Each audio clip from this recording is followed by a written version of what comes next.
Restez cordiaux, messieurs, ce n'est qu'un débat. L'histoire nous montre qu'il faut être prudent à ce sujet. Maintenant, c'est absolument pas le même contexte politique. C'est Pompidou et Giscard en 73 qui nous ont mis dans la main des banques. Alors, qui pour le mot de la fin ?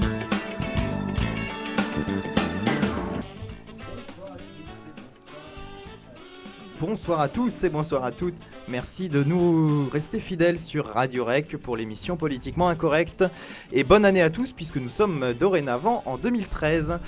Pour débuter cette année, eh bien, nous allons avoir plusieurs sujets, des chroniques, et puis nous débattrons en relation avec ces chroniques. Une première chronique de Marc sur la numérologie et la fin du monde, une chronique qui avait été proposée dans l'émission de Fin du Monde, mais en beaucoup mieux, et puis cette fois-ci on l'entendra, parce que certains effectivement n'ont pas pu entendre Marc à cette époque, des petits problèmes de technique. Hein. Et il faut dire que Marc est très demandé par le public. Voilà. Tout le monde a insisté pour que je la fasse cette chronique, alors je vais la faire.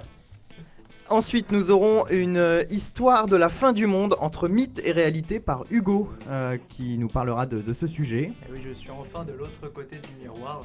Moi aussi, je recycle mes chroniques. Il va falloir être gentil avec lui parce qu'apparemment il flippe depuis 10 minutes. Il a un peu peur d'être vu, donc vous voyez. J'ai une grosse pression. J'espère que personne n'a fui derrière son écran. Non, voilà. C'est lui qui vous présente l'émission à chaque fois. Il est là à côté de nous. Je suis là pour cette première partie. J'ai laissé un peu la main à Nicolas qui, je sais, maîtrise, puisqu'en mon absence, il avait totalement dominé le débat. Mais ne nous en faisons pas. Deux fortes têtes. Tu vas. À côté de nous, nous avons Maxime qui est en train de digérer son. Tu vas. T'inquiète pas, Hugo, tu vas récupérer la place pour la deuxième partie, puisqu'effectivement, on parlera de faut-il remettre en cause les jours fériés. Je vous en parlerai tout à l'heure pour la deuxième partie de l'émission. Sur le Facebook, sur le Twitter, n'hésitez pas à réagir à l'émission. On est très content quand vous réagissez et ça montre que vous nous suivez. Hugo ? Tout à fait. J'aimerais souligner que lors de la dernière émission, parce que j'ai un peu l'éthique du présentateur, on avait lancé un jeu concours et peut-être qu'il serait temps que Marc donne la réponse si les auditeurs ne l'avaient pas comprise. Oui, la question était donc sur quoi repose la contre-résolution. Donc je l'avais explicitement dit déjà. Donc c'était la différence entre les juifs universels, enfin le juif universel et c'est-à-dire le judaïsme dont j'avais fait la distinction entre les juifs, etc. Donc la controverse est vraiment ça, cette distinction entre les juifs universels d'un côté, la maison d'Israël, les enfants d'Israël, pardon, et les judaïtes, donc la tribu de Juda. Voilà, c'est sur cette opposition-là, dont maintenant on a beaucoup plus de judaïtes que de juifs universels, dont les enfants d'Israël qui n'existent plus, et les judaïtes sont maintenant sionistes, ils sont passés par les sectes émancipateurs, ils n'ont pas accepté, etc. Et voilà, donc c'est cette controverse-là, mais vous inquiétez pas, si vous êtes proche de la réponse, on vous l'accorde, peut-être que j'ai pas été assez clair, mais en tout cas, voilà. Et la réponse nous sera donnée par le président, je sais pas quand. Alors, on va effectuer le traitement de toutes les réponses assez prochainement. On attend un peu que le président revienne de vacances. On a à peu près 400 réponses, hein, c'est quand même énorme. Alors on va peut-être solliciter un logiciel même de traitement de réponses, tant l'effusion est importante. En tout cas, Hugo, je tiens à souligner que sur le Facebook, tu as fait une erreur. Tu as oublié de fermer la parenthèse sur la présentation de ta chronique. Ça te sera... On ne met pas entre parenthèses. Ça. Voilà. Alors, Marc, t'es prêt pour ta chronique de ce soir ? Par contre, je voudrais DJ, musique, s'il te plaît. Oui, tout à fait. On va mettre une musique d'ambiance pour cette chronique sur la numérologie. Cramponnez-vous. Attention, ça fait peur. C'est parti. Qu'est-ce que c'est ? Eh oui, c'est évidemment la toccata de Bach. Sous cette air, je vais vous expliquer, si tu pouvais diminuer un tout petit peu. Oui, c'est en train. Voilà, c'est parfait. Donc, qu'est-ce que la numérologie et pourquoi parler de la numérologie et la fin du monde ? C'est une question qui nous a été soulevée, une question qui est relevée, qui est expliquée notamment dans ce livre. Voilà, je fais un petit peu mon soral, je présente le livre à la caméra. Ah, donc c'est le dictionnaire, l'encyclopédie des symboles de l'édition Livre de poche. Et donc il y a un truc qui est bien expliqué, qui explique bien ce que c'est la numérologie, les nombres, etc. Et donc, comme dirait Soral, il ne coûte que 23 €. Voilà, donc c'est un gros pavé qui fait à peu près 700 pages. Voilà. Alors qu'est-ce que la numérologie ? La numérologie nous explique beaucoup de choses sur cette année 2013. Que faut-il entendre ? Alors si la numérologie, nous considérons, comme beaucoup le font, et aussi l'encyclopédie, que c'est une science vibratoire exacte, d'après elle, l'univers se trouve dans des énergies qui vibrent à des vitesses plus ou moins fréquentes, à différentes fréquences et très différentes. Ces variations sont en nombre, en mathématiques, et ces variations nous expliquent quelles sont l'importance des nombres. Alors dans l'encyclopédie, nous, on vous expliquera qu'est-ce que représente le 1, le 2, le 3 jusqu'au 9 généralement, et après on peut aller plus loin dans le tarot, c'est-à-dire jusqu'au nombre 21. Donc, dans notre cas, nous avons donc 2012, qui était à l'époque l'année dernière, et maintenant 2013. Alors, qu'est-ce que ça nous dit? Alors, les Incas nous ont dit, justement, dans les médias, on voit ça, que tous les 13 000 ans, hein, donc moitié du calendrier Inca, qui dure 26 000 années, un événement majeur se produit, toute la moitié. Donc, le chiffre 13, 2013, voilà, est symbolique. Mais ajoutons les 3 zéros dans 2013. 3 zéros. Le 3 est le chiffre symbole de la création. De la création, soit la construction d'une nouvelle terre. En ce qui concerne la date, le 21 décembre 2012, dont il était question, 21-12-2012, soit que des 1 et des 2. En numérologie, on lit, qu'est-ce qu'on lit? On lit 3, 3 et 5. Le 3, nous l'avons déjà expliqué, cependant le chiffre 5 renvoie à la main, c'est le symbole de l'action divine. C'est un signe dynamique qui indique un changement. Enfin, le 6, 3, plus 3, renvoie, loin d'y voir un chiffre satanique, il renvoie à la perfection du macrocosme, au-delà de l'homme. C'est également le chiffre de l'équilibre, 1, plus 2, plus 3. C'est le symbole de l'union entre l'homme et Dieu. Si je dis 3, 3, 5, c'est parce que 21, 2 plus 1, ça fait 3. 1 plus 2 pour le décembre, pour le mois de décembre, 12. Et après, nous avons le 5, donc pour 2012, 2 plus 1 plus 2. Donc là, selon la numérologie, vous avez le symbole de 2013 qui serait un symbole de l'union entre l'homme et Dieu. De cette logique ressort donc un changement majeur dans notre ère, puisque celui-ci viendrait d'en haut, le spirituel, ce qu'on pourrait appeler du spiritualisme à la Platon. La transformation serait la volonté de rapprocher l'homme de son état naturel afin qu'il retrouve l'équilibre. Ce n'est pas parce qu'on ne visualise pas cela, parce qu'évidemment nous on ne se rend pas compte de tout ça, que la transformation ne s'opère pas. Et donc la numérologie dans son approche des nombres et de 2013 et du calendrier Inca nous montre quoi? Nous montre que c'est un ensemble de croyances et de pratiques fondées sur l'attribution de propriétés des nombres, propriétés variables selon le contexte. Et si vous êtes intéressé sur la signification du 1, du 2, du 3, du 4, du 5, du 6, du 7, du 8 et du 9, qui sont les chiffres principaux de la numérologie pour comprendre le monde, eh bien je vous renvoie à l'encyclopédie des nombres, ou sinon des petits basiques de numérologie qu'on trouve très facilement sur internet, même sur Wikipédia, c'est assez bien fait. Si on recoupe ça avec des lectures à côté. Non, mais oui, mais il y a des trucs bien sur Wikipédia, on peut pas. Je rigole, je suis le premier défenseur de cette. Voilà, et donc si vous êtes intéressé là-dessus, voilà, donc j'espère que vous ai bien éclairé. Donc 3 et 5, voilà, et c'est intéressant de comprendre ça. Donc vous voyez que c'était pas la fin du monde, on est encore là justement, mais c'est une année de transformation. Et donc il y avait c'était bien un symbole, cette date. Symbole d'une transformation, de rapprochement de l'homme avec Dieu. Voilà. Donc 2013 sera une année fortement de transformation. religieuse. Et si vous coupez ça, voilà. Non, justement, ça peut être une année religieuse, ça peut être aussi quelque chose qui a plus à voir avec les changements. Par exemple, on avait dit que 2012 et 2013, ça sera l'année du changement. On a vu avec François Hollande le changement. Ça, c'est des trucs de numérologie qui sont à peu près passés. Les guerres au Moyen-Orient, les transformations qui se sont passées. On est dans un siècle de transformation où maintenant, on ne sait pas vraiment, on ne sait pas si la transformation est bonne ou mauvaise, parce qu'on voit très bien que dans les peuples en Afrique, par exemple, qu'est-ce que vous donnez de démocratie? On voit très bien que finalement, les peuples qui se sont révoltés, notamment, n'ont pas eu la majorité pour élire un représentant démocrate, et que ce sont les frères musulmans qui l'ont emporté, par exemple. Donc en fait, il ne faut pas donner de leçons, mais on voit très bien que c'est que les révolutionnaires, bon, si escompté qu'on lit d'autres choses et qu'on sait qu'ils sont payés par le Qatar, par exemple, là je citerai Soral, je ne sais pas ses sources, mais eh bien, on peut voir que c'est un siècle où tout est en train de changer, et que ce soit l'Afrique, que ce soit tout le continent, même l'Asie, on a vu encore des conflits entre le Japon et la Chine, etc. En fait, alors soit on y croit pas, ça reste très spirituel, mais je pense qu'il y a quand même de la vérité là-dedans, et c'est pour ça que j'en ai parlé aujourd'hui. J'espère vous avoir un petit peu éclairé. Merci. Des réactions Est-ce que... Ouais, enfin ça veut Maxime. dire que la démocratie serait le modèle idéal. Non, justement, ça veut pas dire ça, ça veut dire que non, pas du tout. Je suis pas. Je disais que malheureusement pour certains pays africains, parce que ils moi, n'avaient pas pu élire un démocrate. Non, mais justement, c'est du dire qu'on peut pas donner de leçons, parce que bon, là, faut renvoyer aux explications de Lugan, mais vous voyez très bien que dans une société où vous instaurez la démocratie alors qu'on est basé purement sur l'ethnie et sur la théorie de groupe, évidemment, c'est ce qui qualifie d'ethnomathématique, qui dit de toute façon le résultat de la démocratie ça n'existe pas puisque c'est des trucs de groupe. Les gens s'identifient au groupe et non pas à l'individu lui-même qui en somme n'existe pas. Donc au final le groupe en tant que telle existe, et l'ethnie aussi, et du coup ça ne peut pas marcher par exemple au Mali. Au Mali, vous avez les Touaregs et les sédentaires au sud. Enfin, les Touaregs au nord et les sédentaires, les agriculteurs sédentaires au sud. Et bah là, vous voyez très bien, si c'est ça, les Touaregs, au Mali, les Touaregs et sédentaires, si c'est ça. Si, c'est ça, je suis sûr. Non, mais est-ce qu'il n'y a pas en fait. Et donc en fait ça peut pas marcher, c'est-à-dire que la démocratie là-dedans ça fait des ravages, c'est ça que j'ai en train de dire. Et en tout cas justement on est en train de transformer tout ça. Alors je dis pas en bien, hein, je dis juste que c'est un siècle de transformation. Après Non, c'était juste, ça me faisait réagir parce que je trouve qu'aujourd'hui on a beaucoup tendance à placer la démocratie au sommet des oui, voilà, systèmes justement, comme étant le modèle idéal. Je suis d'accord. Or, en réalité, il y a très peu de démocratie dans ce bah, monde. c'est-à-dire que c'est surtout qu'en fait, il faut laisser les constructions sociales de chaque pays.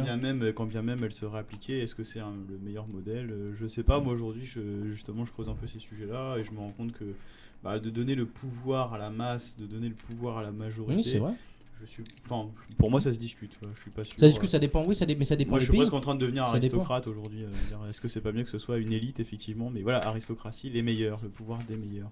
Bah, de toute façon. Et je me dis plus que jamais aujourd'hui, quand on voit qu'il y a un tel abrutissement des masses, je me dis, ouais, effectivement, j'ai pas envie que ce soit ceux qui écoutent Gangnam Style ou les séries américaines qui décident pour moi, quoi. Mais enfin, bref, c'était juste une réflexion comme ça. Voilà, pour remettre un peu la démocratie parfois aussi à sa place. Non, mais c'est vrai, après, il y a plusieurs. C'est surtout le conseil et ce qu'on a instauré dans les pays qui, en somme, ne nous concernaient pas, enfin, même si c'était de l'économie.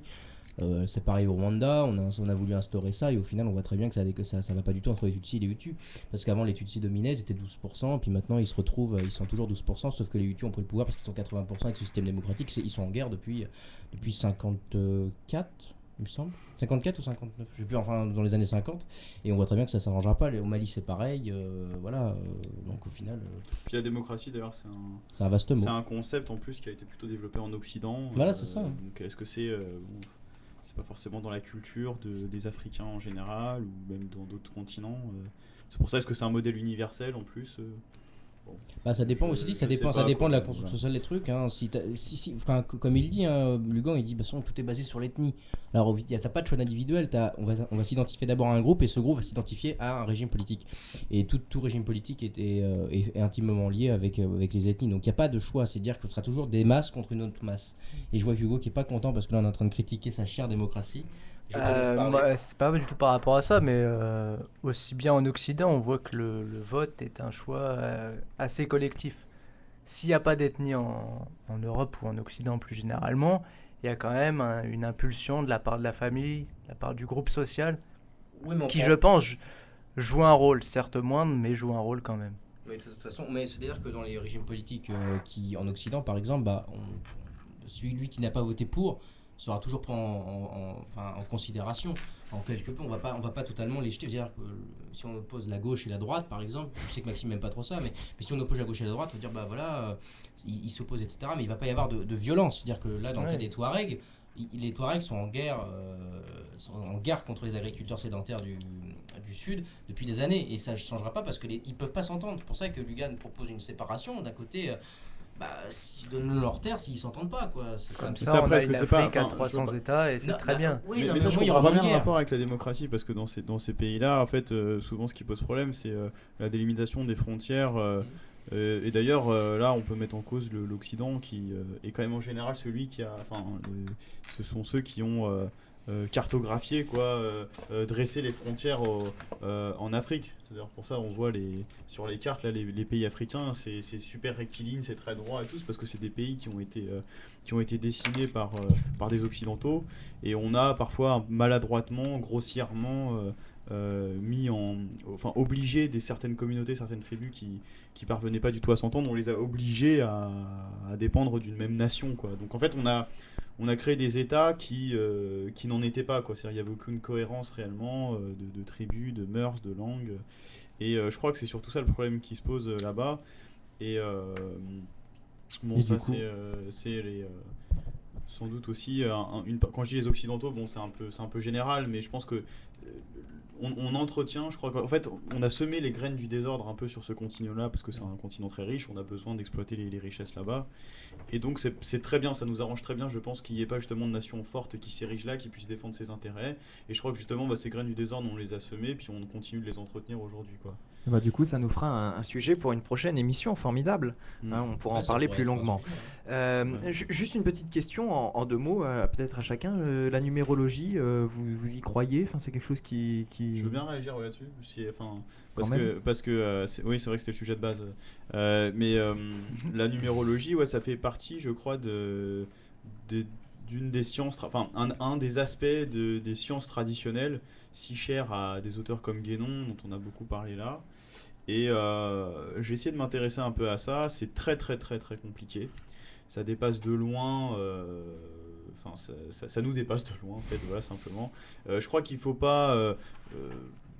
Faut pas fantasmer dessus, mais pour autant, faut pas non plus en rire et se dire simplement, bon, c'est le tarot, c'est de la voyance ou je ne sais quoi d'autre. Non, ça fait vraiment référence à des sciences traditionnelles qui ont été utilisées, pratiquées. C'était pas une question de croire ou de pas croire, mais ça a été très très utilisé et ça renvoie à à ce qu'on appelle l'ésotérisme, c'est-à-dire vraiment l'intérieur même de la... Il y a éso qui est contraire de l'exo, quoi, donc c'est intérieur contre extérieur, et c'est vraiment l'intérieur même de la connaissance. L'ésotérisme, c'est vraiment, faut imaginer une pyramide, vous voyez, la pyramide représente une connaissance, et l'ésotérisme, c'est vraiment le sommet, c'est-à-dire c'est vraiment le summum, le nec plus ultra, si je puis dire, de cette connaissance. On trouve dans toutes les religions d'ailleurs une forme d'ésotérisme, c'est-à-dire c'est vraiment, voilà, le sommet, c'est quand on est religieux, croyant, et qu'on accède vraiment au dernier degré, les plus hauts degrés justement de cette connaissance, voilà, on dit qu'on accède à l'ésotérisme. Par exemple, dans la religion juive, l'ésotérisme, c'est la Kabbale. Et on sait que dans la Kabbale, justement, les nombres, les lettres, la valeur qu'ils représentent, en fait, on donne des valeurs aux nombres, aux lettres, une signification, et il y a des liens très très étroits. On pourra dire par exemple que derrière un prénom, un simple prénom, alors c'est un assemblage de lettres, mais c'est un assemblage de valeurs, et le fait même de le prononcer, le son n'est pas, même s'il nous est invisible, on sait bien que c'est des vibrations. C'est-à-dire même la science moderne peut l'expliquer. Non, elle peut le constater. Elle peut effectivement voir que, vous voyez, il y en a qui arrivent d'ailleurs à monter à des fréquences tellement aiguës qui parviennent à briser du cristal. Puis même, quand on voit bien les baffles d'une chaîne IFI, on voit bien que ça bouge, qu'il y a des vibrations. Donc en fait, il y a quelque chose qui se passe que nos sens directs ne perçoivent pas.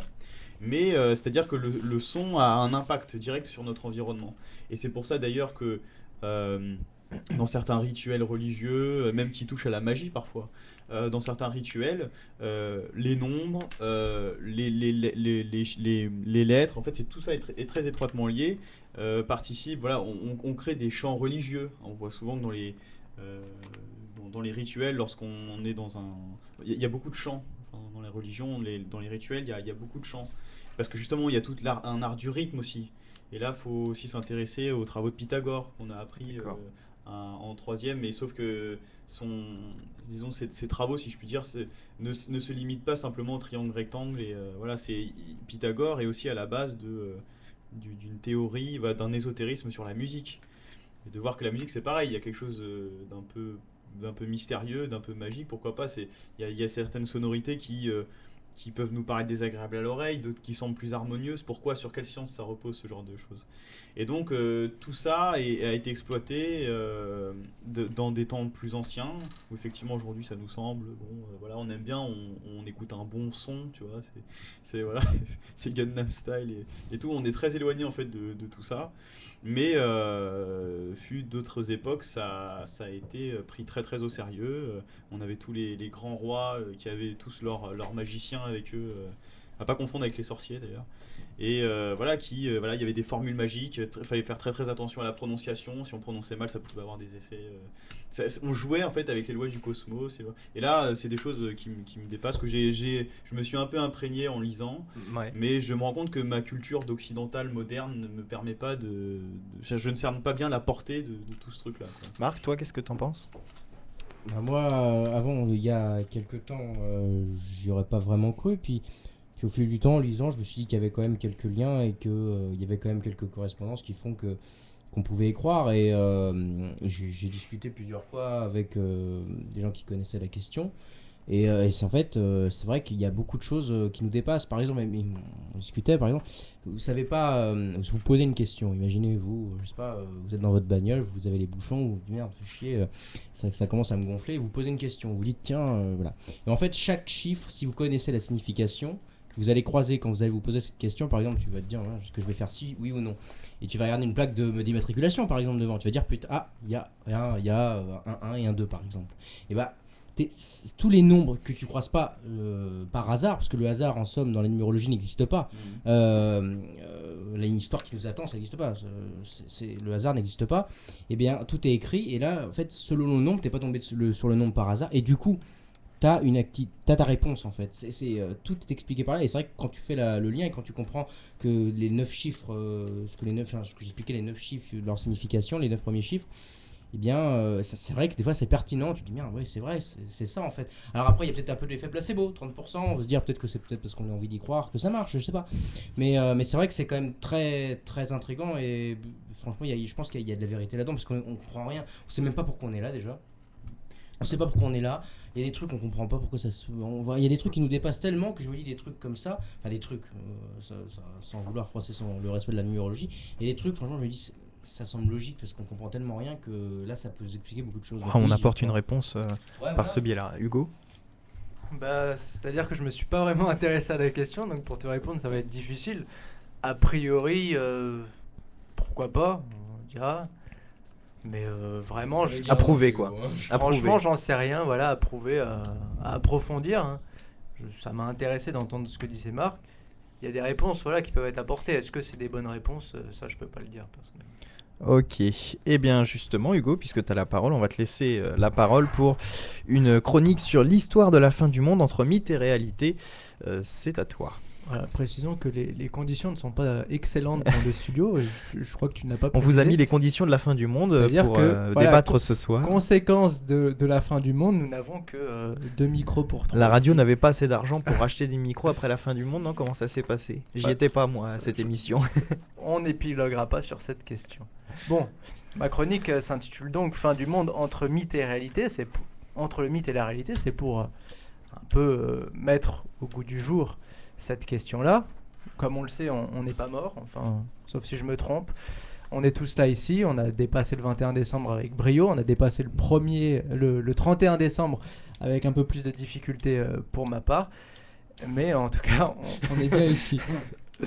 Alors, je me suis appuyé pour faire cette chronique sur un historien que mes comparses connaissent peut-être, qui s'appelle Luc Marie et qui donc s'est intéressé, lui, à la question de la fin du monde et en a fait un bel ouvrage, une histoire en fait de la fin du monde. Il nous dit que depuis la fin de l'Empire romain, donc le 5e siècle, voilà Constantin que Marc pourrait peut-être nous décrire. L'empereur donc Constantin, qui a régné sur l'Occident il fut un temps, à la chute de son empire. Depuis la chute de son empire, donc 192 prédictions ont eu lieu, donc ça fait pas mal. Hein. C'est un décompte tout à fait personnel que l'on pourrait remettre en cause, que je n'ai pas eu le courage de remettre en cause pour ma part en tout cas. Donc, autre fait tout à fait essentiel, c'est que la fin du monde a un lien très formel avec la religion monothéiste. Alors, ça peut nous surprendre puisque la dernière en date est Maya. Non. La religion maya n'est pas, la culture maya n'est pas actée sur une religion monothéiste, pas du tout. Mais donc, la religion monothéiste a à voir avec la fin du monde parce qu'elle a une vision tout à fait linéaire de l'histoire. C'est-à-dire c'est une ligne et à un moment, à la fin de la ligne, on tombe. Je ne sais pas si vous connaissez les Shadok, mais c'est un peu la même chose pour être très simpliste. Au contraire, eux, les Mayas ont une vision cyclique. Et donc là, on explique tout de suite que la fin du monde, c'était du gros blabla. De la merde en boîte, si on peut s'exprimer ainsi. Non, on peut pas, on n'a pas le droit. On peut pas, ouais. Désolé, surtout, c'est trop tard. Pour les Mayas, ça s'applique pas trop, parce que je crois pas qu'ils connaissaient la conserve. Non, je crois pas. Donc, la vision... si c'est un cycle, on sait pas. La vision cyclique, donc c'est un cercle, et on arrive toujours au bout, et quand on a fini, on recommence. Donc finalement, il n'y a pas de fin. Il y a un sans cesse renouvellement, un recommencement, une sorte de révolution douce qui fait que l'on renouvelle la chose sous différents aspects. que nous dit Luc Marie aussi, c'est que Dieu a créé le monde et Dieu le détruira. Donc la peur finalement de la fin du monde, c'est la peur que Dieu nous tue tous. On voit que ça a peu à peu changé, comme je l'ai dit, avec les Mayas. Il y a eu, depuis l'avènement de toutes les technologies, de toutes les guerres particulièrement monstrueuses et toutes les technologies guerrières qui ont eu le droit d'exister ces derniers temps, un truchement, c'est-à-dire qu'on est passé de la peur de Dieu à la peur de l'homme. Donc, j'aurais pas épilogué sur les bombardements au Japon, Nagasaki, Hiroshima, qui ont fait plus de morts que l'on aurait pu y croire. Et cette optique-là de peur de l'homme s'est peu à peu réduite parce qu'on se dit dans un monde unilatéral, dominé par un seul point, et la paix serait durable. On a vu que c'était totalement critiquable, hein. Et là, je ferai référence à une émission qui a eu lieu il y a 2-3 semaines de cela sur la paix dans le monde et qu'on avait faite ici. Pas que vous aviez faite ici, parce que je n'étais pas là. Tu n'avais pas voulu nous suivre, je me précise. Non, j'avais d'autres occupations que je devais honorer. Sur le pays de gauche. Point d'épilogation, je ne sais pas. J'avais trouvé mes mots. Eh oui, puisque tu m'interromps, cette chronique ne finira jamais peut-être. Si, avant la fin du monde, ce serait bien. On a le temps alors. Alors je peux laisser le temps couler, puisque le temps Cool. ne nous est pas compté. Le cycle, donc, c'est la vision des Mayas. Les Mayas, pour en revenir un peu, nous disent, si vous n'avez pas compris, que quand un cycle se termine, un nouveau a lieu, et ainsi va la vie, et c'est plutôt cool comme ça, puisqu'on ne meurt jamais apparemment. Mais surtout, l'accaparement par les médias occidentaux s'est fait par José Argüelles, qui est un historien. Apparemment, tu passes de la musique. Non, C'est pas moi, c'est lui. oui, mais je vais Vas-y, entendre prends. un petit peu pour me mettre dans l'ambiance. Ah bah voilà, c'est magnifique. Je suis tout de suite dans la vague. Vas-y. Le cycle, la vision du cycle a été reprise par un historien mexicano-américain qui s'appelle José Argüelles et qui lui s'est à peu près accaparé cela en disant que d'une manière tout à fait maladroite, tout à fait, on va dire, fourbe, il nous a dit que la fin du monde viendrait parce que c'est la prophétie maya qui l'aurait dit. On en était ici jusqu'au 21 décembre, à croire peut-être que la fin du monde aurait lieu avec des gens qui préparaient l'apocalypse, qui préparaient leurs bunkers, etc. dans un effarement tout à fait spectaculaire. La soirée qu'on a organisée avec la radio a témoigné de la non-fin du monde, enfin on l'espère. Les conditions ont montré un léger impact de cette fin du monde tout de même, ou du moins de l'annonce de cette fin du monde qui n'aura pas lieu. Et donc on voit, c'est un peu cette fin du monde, un reflet pour l'emballement médiatique que l'on a souvent ici décrié, puisque d'un historien on est passé au producteur hollywoodien jusqu'à une peur mondiale menée par quelques films sur la fin du monde qui se voulaient parfois réalistes. Je n'ai pas vu 2012 pour ma part, mais je suppose que ça devait être une vision tellement catastrophique et catastrophiste de ce que aurait pu être New York en cas de fin du monde, et on l'a peut-être vu avec Sandy d'ailleurs, c'était un peu une fin du monde à leur façon. En fait, on l'a eu avant l'heure. C'est ça, mais apparemment ils s'en sont sortis, donc tant mieux pour eux. Alors, pour revenir sur cette histoire de la fin du monde, puisque là je n'ai fait que caractériser un peu ce que pouvait être la fin du monde pour des historiens, et ce que n'est pas la fin du monde maya finalement. Revenons un peu sur quelques grands événements qui pourraient avoir l'aspect d'une fin du monde et quelques prédications de personnes comme Nostradamus notamment, ou Paco Rabanne pour les plus jeunes d'entre nous. Donc, un emballement totalement splendide qui peut annoncer d'abord l'Atlantide. L'Atlantide, qu'est-ce que c'est ? C'est il y a 10 000 ans avant Jésus-Christ, c'est-à-dire il y a 12 000 ans maintenant, je fais des calculs très savants. L'Atlantide, c'est une cité inventée par Platon et qui aurait été engloutie sous l'eau. Donc elle aurait disparu. Donc là, on a un début de fin du monde. certains historiens y croient, certaines personnes de la vie de tous les jours y croient, mais on a tendance à penser, la communauté scientifique a tendance à penser que ce n'est qu'un mythe fondateur pour la démocratie grecque. Donc là, on commence. Donc Stargate Atlantis, ce serait pas la vérité. Pas du tout. Il n'y avait Bon, pas un tant peu pis. d'érosion derrière tout ça qui a fait Marc que- demande s'il y avait de l'érosion derrière tout ça, parce qu'on l'entend pas forcément vu qu'il a pas de micro. Voilà, donc les conditions font qu'on l'entend pas et les conditions font que je ne peux répondre. Vu que je sais que la géophysique t'intéresse, est-ce que tu penses qu'il n'y a pas eu une sédimentation, une érosion qui a fait que l'Atlantide a pu s'effondrer, voilà. Est-ce Alors, que t'étais bien, est-ce que l'eau n'a pas contribué à une érosion aquifère? Alors, érosion peut-être, hein, mais ça reste à prouver. Je pense que 12 000 ans après, c'est un peu peut-être difficile. Mais on te On a fait dit, des fouilles archéologiques. on te dit finalement qu'elle n'existe pas. Donc comment veux-tu que l'érosion ait fait quelque chose, hein, n'est-ce Je pas? sais pas, ça peut tout faire l'érosion. L'érosion, même dans les mythes, hein, Marc est un peu. Jusqu'au Con. boutiste. Non, pas mais con. tu peux le dire. Non, pas du tout. Je voulais dire que t'étais Vas-y, Hugo. envahi par ces visions-là. Reprends le fil de ta Le chronique. fil nous amène jusqu'au déluge. Voilà, le fil, je le tiens, le fil de ma chronique pour ceux qui regardent. Merci Marc.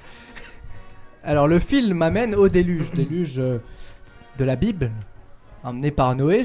J'espère que votre culture vous fait connaître cela. Non, pas du tout. Je n'ai rien. Et voilà. Et il avait. On peut le montrer, vous ne verrez rien. Il a gagné un livre. Il a gagné le droit de commenter ma chronique quand elle aura le droit de se terminer. C'est-à-dire pas tout de suite. Le déluge, qu'est-ce que c'est? C'était il y a 4000 ans. Le déluge, c'est des trompes d'eau qui tombent du ciel. Et là, Noé qui tente, sous les conseils de Dieu, si je ne De la m'abuse, Noé, le maire de Paris. c'est lui, voilà, Bertrand de son prénom, qui tente donc de sauver toutes les espèces en gardant un homme, un mâle et une femelle pour chaque espèce pour amener une reproduction. Malgré ces changements de malgré ces changements de position actuels, puisqu'il semble plutôt en faveur du mariage homosexuel. Non, peut-être. On serait mal barré pour l'arche de Noé, tiens. Ah bah ça dépend. L'un n'annule pas l'autre. Hein. Il faut le souligner peut-être. Et il va couler le bateau s'il y a trop de monde. Alors, n'épiloguons pas trop, parce que j'ai Non. j'ai encore. Et là, peut-être que tu peux me remettre de la musique parce que ça Oui, oui, m'emballait pas mal. Ça arrive, ça arrive. Alors, La musique s'est arrêtée. on saute un peu dans le temps, on arrive au XVIe siècle déjà, parce que le reste ne m'intéressait pas trop finalement. Et on arrive à Nostradamus. Donc Nostradamus, de son vrai prénom, parce que ça fait un peu moins sympa, Michel de Notre-Dame. Ouais, ça envoie moins du pâté. Et donc Michel de Notre-Dame est un prédicateur connu qui a traversé les siècles, finalement pour rien. Parce que qu'est-ce qu'il nous dit?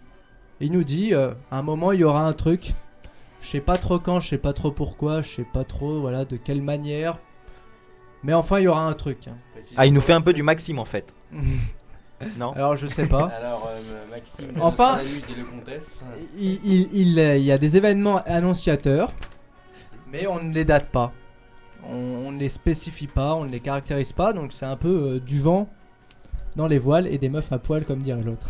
Voilà, juste pour préciser peut-être Hugo, parce que tu as vu cette émission de Franck Ferrand, oui Julie. C'est vrai. Voilà, alors, Et en lisant, en faisant cette chronologie, je me suis rappelé de cette émission là. Il disait voilà justement que c'était tendance à être surinterprété. Et parce que tu me le rappelles justement, dans certaines éditions d'ouvrages de Michel de Notre-Dame, on ne choisit que les événements qui ont marché. Alors voilà, c'est un peu marrant. On dit ah bah celui-là ça a eu lieu donc on va le garder. Celui-là, non, bah non, ça n'a pas marché, ça montre pas ce qu'on veut montrer, donc Et sinon, autant le supprimer. Hein. Et sinon, Bon choix éditoriaux. Et juste en fait, ce qu'il dit, c'est que beaucoup d'historiens s'accordent à dire que les soi-disant prédictions de Nostradamus auraient été juste des trucs, des histoires qu'il aurait relatées qui se seraient passées à son temps, durant son temps, et qu'il n'y aurait pas de projection. Alors après, il faut peut-être pas mettre de côté non plus le côté prédiction, mais les deux explications se corroborent, quoi. Je te coupe à chaque fois. Non mais merci, non mais c'était très intéressant, j'avais oublié cette partie-là. Ensuite, on a eu des prédicateurs baptistes, des pasteurs, etc., qui nous ont eux aussi illuminés de ces visions-là. Donc par exemple, je citerai Charles Taze Russell, qui est un pasteur américain, qui en 1876, nous annonce qu'en fait le Christ est revenu sur Terre. Mais pour pas que ça soit si simple, il nous dit qu'il n'est revenu que de façon invisible. Et que Harry Potter. ça doit être ça, il a dû mettre la cape d'invisibilité. C'est ça. Moi, j'aurais tendance à me référer plutôt aux 4 fantastiques, Ouais. dans une tradition marvelesque peut-être.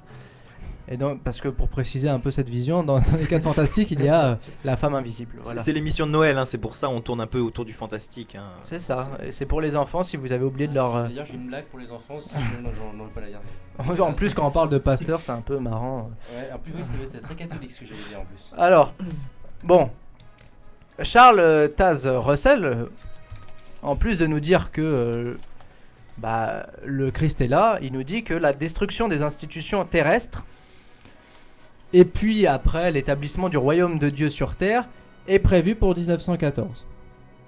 Alors là, j'ai l'impression qu'il s'est trompé. Non, c'était la Première Guerre mondiale en 1914. Il s'est trompé, Alors en je sais effet. pas, il a dû se gourer dans ses frises chronologiques, il a dû faire des petites erreurs de calcul, ou alors on l'a pas vu. On quoi était que- trop occupés. Je sais pas, il était à nous tuer tous un petit peu. Ouais, Bon, c'est bref, je sais pas. Alors, moi, ça arrive des erreurs de calcul. Apparemment, Nostradamus n'était pas le seul à dire des âneries. Bon, je sais pas, on va continuer peut-être dans la chronologie. Et là, on arrive à des choses concrètes qui sont non pas des prédications pour ce qui est de la suivante, mais plutôt d'un fait. Donc, j'en parlais tout à l'heure. On a eu déjà la guerre mondiale, donc elle a fait un paquet de morts, donc fin du monde de son côté. Pas tant que ça, ça reste à prouver. On regarde la deuxième peut-être. Oui, je parlais de la deuxième, pardon. Ah. Excusez-moi, donc la deuxième qui a fait plus de morts que la première. Hein. Soyons précis. C'est pas souvent. nous a montré beaucoup de morts. Donc. Voilà. Et puis la fin de la guerre, la deuxième guerre mondiale, comment s'est-elle terminée? J'ai soufflé un peu tout à l'heure. Par 2 bombardements, Hiroshima et Nagasaki, 6 et 9 août 45, et là, ça fait du paquet de morts, ça fait à peu près 150 000 à 300 000 morts. Sur le coup, En deux coups. Oui, mais hein. sur le coup. Non, après, non. On compte pas les morts Si, après si, avec si, les si. radiations. Si, on compte les radiations. Mais comme chacun sait, les irradiations se sont arrêtées à la frontière de la France. Non, mais ça, on parle de oui. Non, mais- c'est Tchernobyl. Oui, mais Soyons. c'est le même humour. Pour tous, La pour tous. frontière française a cette capacité en fait d'absorber les ondes. Mais Voilà. oui, Non, c'est- Les Vosges, le c'est la Jura, force, les moi, Alpes. C'est tout, la force des Alsaciens en fait. oui, des Asiatiens va, et puis des remparts aussi qu'on dresse en France avec les châteaux forts. Ouais, du coup, et on puis va sinon, finir on aussi. peut revenir au Japon pour souligner voilà, que oui, les enfants à 3 yeux, etc., toutes ces dérives-là sont comptées si ça arrive aux morts. hein. Ouais, mais Sinon, on ne les met pas dans les scores. J'en doute, hein, ça reste à prouver. Alors, en 99, joli score, hein, on arrive au millénaire, ça fait peur, ça fait trembler les ménagères. Le joli score, c'était en 98 de mémoire. Ouais, 3-0. J'espère que vous avez tous reconnu cette référence, les auditeurs, quand même. Ça fait trembler les ménagères, quand même. La classe américaine. Bref, si vous voulez bien me faire finir ma chronique, parce que je n'ai pas la tendance à être très rapide quand je lis. Donc, en 99, Même quand tu dis pas. Paco Rabanne nous prédit que le 11 août, à 11h22, la station spatiale Mir s'écraserait sur Terre, provoquant un incendie qui brûlerait Paris totalement. Et alors Et donc là, il nous prend des sources numérologiques. Et donc je vais citer la citation. Je vois, mais Nostradamus n'est pas un. Alors, non, c'est Paco Rabanne. D'accord, pardon. Alors, donc Paco Rabanne nous dit, en inversant 1999, on obtient 6601, soit 666, le nombre de la bête. Donc des conneries. c'est le numéro du diable. Accolé à 1, qui est le chiffre de Dieu. Donc, on arriverait à l'affrontement entre le Christ et l'Antéchrist annoncé dans l'Apocalypse. C'est faux parce que le. Non, mais Alors, alors, Marc. juste précisons parce que le 666, c'est des, enfin, c'est des conneries. Enfin, parce qu'en fait, le 6, ça renvoie plus. Alors, je l'ai marqué parce que je voulais justement corriger. Ça renvoie à la perfection du macrocosme, au-delà de l'homme. Donc, il y avait pas. C'est pas forcément le chiffre de la bête. C'est. Le ça- 666. Oui, voilà, c'est pas forcément ça. C'est pas tout le temps ça. Alors, ce qui explique que Paco voilà. Rabanne se soit trompé et donc cela prouve qu'il est un mauvais numérologue. N'est-ce pas? S'il Oui, je ne pense, sait mais en même pas, temps, je suis pas- s'il ne connaît pas les bases, voyons, viens prendre des cours auprès de Marc un petit peu. Je le renverrai chez quelqu'un que je connais parce que moi je connais. Et puis revient après nous faire des vraies prédications. Alors, ensuite, parce que j'ai plus que 2 points, on va en finir. Oui, je vois le temps qui défile. Et moi-même, je suis normalement très dur envers ceux qui dépassent les horaires. T'as vu, c'est dur. Hein, c'est dur. Mais on n'en avait pas fixé, donc au moins on est tranquille, on risque Alors, pas de les ensuite, dépasser. 2000, puisqu'on était qu'en 99, 2000, le grand choc. L'euro. Ah non, c'est 2002, je crois. Non, c'est 2000, l'euro Non, 2000. 2000. C'est peut-être ça le grand bug, c'est qu'on ait gagné 2 compétitions de suite. Ouais, en tout foot. à fait. C'est-à-dire le génie français. Alors, grand bug de l'an 2000, on s'était dit. L'informatique qui pétait. Et bah voilà. Parce qu'on s'était dit, on va passer de 99, 2 chiffres, à 100, 3 chiffres, tout va péter, c'est la fin du monde encore une fois. Et c'est-à-dire qu'on n'avait pas été capable de le faire avant, quoi. En 999. Non, mais je veux dire, dans le raisonnement des gens. Bah, excuse-moi, vas-y, continue. C'est-à-dire qu'en je t'en prie. En 999, on n'avait pas l'informatique. Bah voilà. Non, donc mais... peut-être que ça explique cela. Ah là là. Je sais pas. Un truc vieux de 15 ans qui tout à coup révolutionne Oh tout. non, c'est vieux, hein, ça date de 2000 Non, avant ça... Jésus-Christ, non. l'informatique. Non, pas 15 ans, t'es fou. Internet a 30 ans, je crois, là. Oui, non, bien sûr. Mais... Alors, et dernier point, bah, puisqu'on ne reviendra pas sur les maillots, on a trop épilogué. En 2008, on a eu la peur du trou noir. Alors, peur du trou noir, pourquoi? Parce que le CERN avait installé le grand... Il y avait pas DSK à l'époque. non, on arrête avec DSK. Pas... Ni Jacques Chirac, d'ailleurs. Ah oui, avec la mémoire. Alors, merci d'expliquer les blagues qui deviennent tout de suite moins drôles du coup. Ouais, voilà. Alors, donc, la peur du trou noir, c'est la peur du grand collisionneur de Hadron. Oui. Donc, c'est une structure extraordinaire, organisée, mise en place par le CERN. Donc, c'est un comité européen. Mais scientifique. ce n'est pas un groupe qui est fatigué, le CERN. Non, pas du tout. Si quelqu'un fait cette connerie, je gifle. Surtout qu'on est en Tu vas Suisse. te manger ta tarte. On est à Genève. Et donc le CERN, c'est l'Organisation Européenne pour la Recherche Nucléaire qui a organisé qui a mis en place cette structure de collision d'atomes, si je me souviens bien. Et donc il y a jusqu'à une plainte qui est déposée par 2 Américains qui dit que là, avec ce collisionneur d'atomes, on va atteindre la fin du monde parce qu'on va tomber dans un trou noir.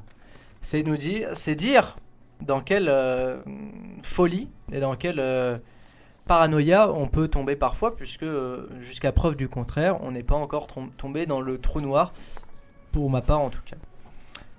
Et donc, puisque la fin du monde c'est pas terminé, je vous l'ai dit, Luc Marie prédisait 192, recensait 192 prédictions.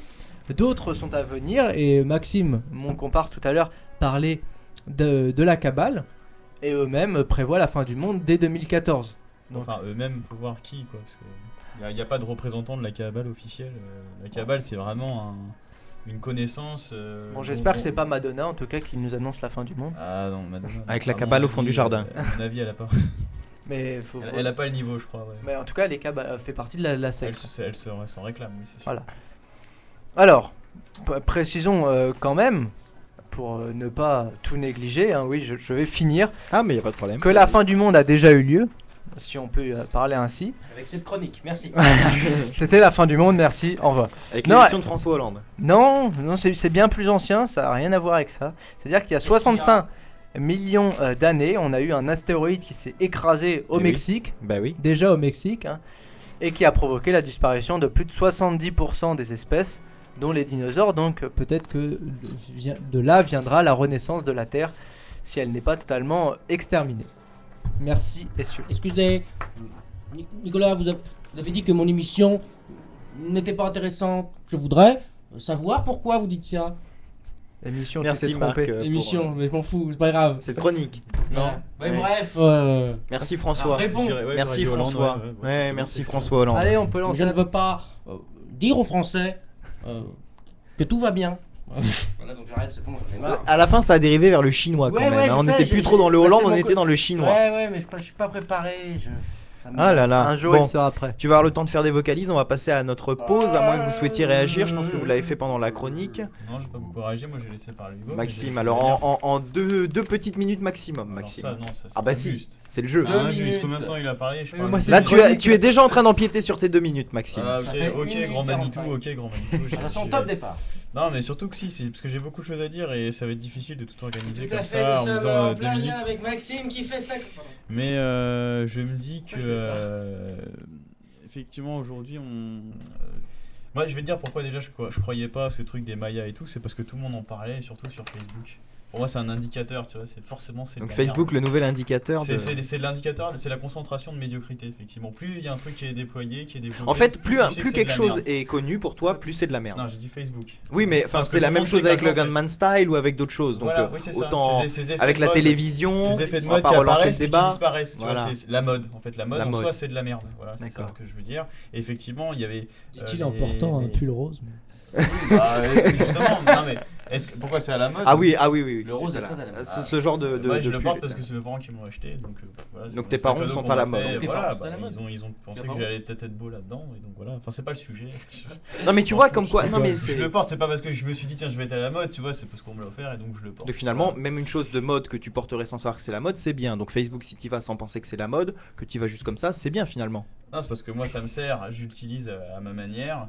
Après, moi ce que je constate, c'est que Vas-y. effectivement, quand il y a un truc qui tourne et qu'il y a 5000 j'aime dessus et que c'est déployé et que tout le monde en parle d'un coup, alors, c'est-à-dire, personne n'en parle, d'un coup tout le monde en parle, puis hop, plus personne n'en parle. Ça s'appelle la mode. Mais alors, est-ce que C'est-à-dire ça qu'en fait, aurait pas pu. on a perdu du temps, comme là avec le truc des Mayas, on a parlé pour rien. On a passé du On temps, a fait aurait beaucoup pu, d'argent. on aurait pu faire autre chose, effectivement. Mais tu il y vois, a qui finalement, on ont en dû a faire ça. beaucoup parlé, mais il n'y a pas eu de réelle panique. Ah, encore Ah, si. heureux, Si, encore si. heureux. Non, il y en a eu un petit peu, mais je veux dire, c'est un phénomène marginal. Il n'y a Il pas faut- eu une panique Marginal. généralisée. Il Il n'y a pas eu des gens qui. et j'avais 2 Marginaux, minutes. pardon. J'avais 2 minutes. Je te le recrédite. Un grand Manitou là. Je te les recrédite, d'accord? Ah Mais- là là, Voilà, t'as la t'es mode. Dieu toi. Non, mais il n'y a pas eu de retrait énorme d'argent. Voilà. Ah, il n'y a plus d'argent. Non, vas-y, je te laisse. Donc oui, bon, c'était 30 bon. En secondes, fait, parce que- une manière d'aborder la question. Je me suis dit, je vais commencer par un truc assez simple. Voilà, donc déjà, je n'y croyais pas parce que effectivement, tout le monde en parlait. Et je sais que la médiocrité est toujours au sein des masses. C'est un truc. D'ailleurs, ça rejoint la notion d'ésotérisme. C'est le sommet de la connaissance et forcément, c'est le sommet de la pyramide. C'est forcément détenu que par un petit nombre de personnes. Mais est-ce que c'est D'où- pas un peu narcissique d'où comme pas. vision? Pourquoi? Parce que tu considères que je m'inclus dans cette... Non, non. je veux dire, en tout cas, c'est d'ailleurs aussi pour ça que je m'éloigne de la démocratie et que je me dis l'aristocratie est peut-être mieux parce que justement je me dis que seule une élite peut diriger. Il y a une cohérence derrière tout ça.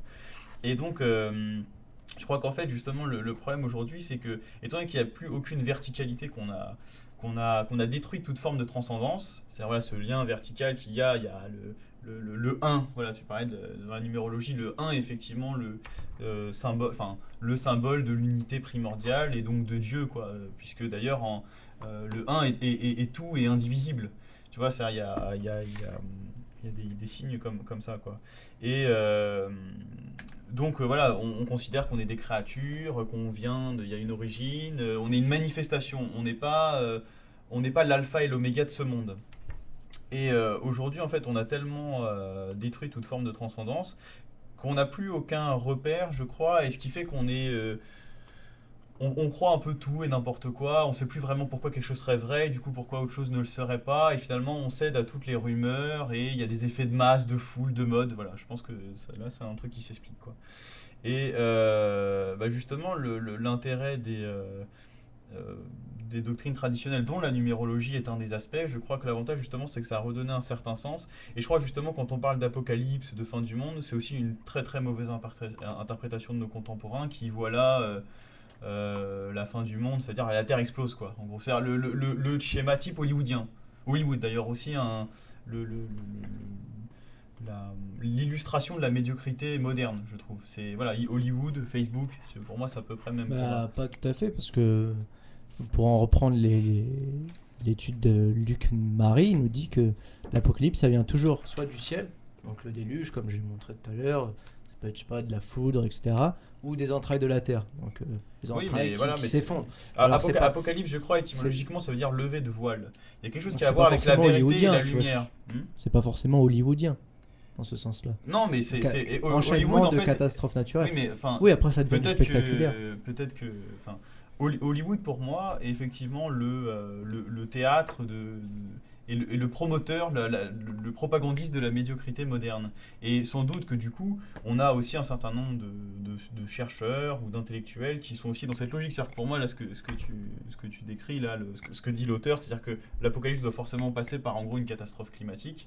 Je pense que c'est juste, il est dans cette philosophie Hollywood, quoi. C'est-à-dire que la fin du monde, c'est forcément un truc catastrophique. Or, en réalité, Non, Regarde, je vais te prendre un exemple que j'ai pas pris tout à l'heure. C'est Jean de Patmos. Donc là, on a quelqu'un d'autre, Donc, d'accord. Apocalypse. Non, c'est une vision de l'Apocalypse de Jean de Ouais. Patmos. Et donc lui, c'était, je crois, au 5e siècle. Bon, c'est assez vieux. Mm. Et donc lui, il voit l'Apocalypse comme des incendies, des épidémies, des catastrophes. Ouais. Bon, Et je sais pas. qui a annoncé une fin du monde proche. Donc, Mm. c'est- Alors, c'est- est-ce que c'est en lien avec l'Apocalypse comme le décrivent les religions Je sais pas. C'est ce qu'on Là, c'est une appelle vision religieuse. c'est ce hein, qu'on je appelle pense. l'eschatologie. C'est l'étude de la fin des temps, c'est ce qu'on appelle l'eschatologie. Et en fait, moi je crois que en fait, ce qu'on appelle fin des temps, c'est simplement la fin d'un cycle. C'est un peu ce que tu disais, les phases cycliques. Je crois qu'il n'y a pas que les Mayas qui sont dans cette Non, logique-là. non. Et que justement, la notion de fin des temps, l'Apocalypse de Saint Jean, ou même dans l'eschatologie musulmane, enfin, c'est. Bah, ouais. Il y a une histoire de cycle. Voilà, Saint-Jean, c'est Jean de Patmos. hein. C'est une histoire de cycle. On arrive effectivement à la fin d'un cycle qui a débuté d'ailleurs, on ne sait pas vraiment quand. Et je voulais aussi parler de ça parce que, en fait, quelque part, quand on veut s'intéresser à la fin des temps, il faut aussi savoir, on dit fin d'une époque, mais elle a commencé quand aussi notre époque. Il y a aussi cet aspect-là de la question qu'on aurait pu aborder. Et là-dessus, c'est vrai qu'on sait assez peu de choses. C'est une question scientifique qu'on se pose sans cesse, savoir l'origine de l'humanité, quoi. On a des ossements des ancêtres, hein, d'individus qui pouvaient être nos ancêtres, les ossements de Lucie. Alors je sais plus exactement, ça remonte à quand, mais ça remonte à plusieurs milliers, voire même millions d'années. Je sais plus exactement. Là, faudrait. Bon, mais il y a d'autres explications qui nous ont données et qui nous sont aussi données notamment par les religions.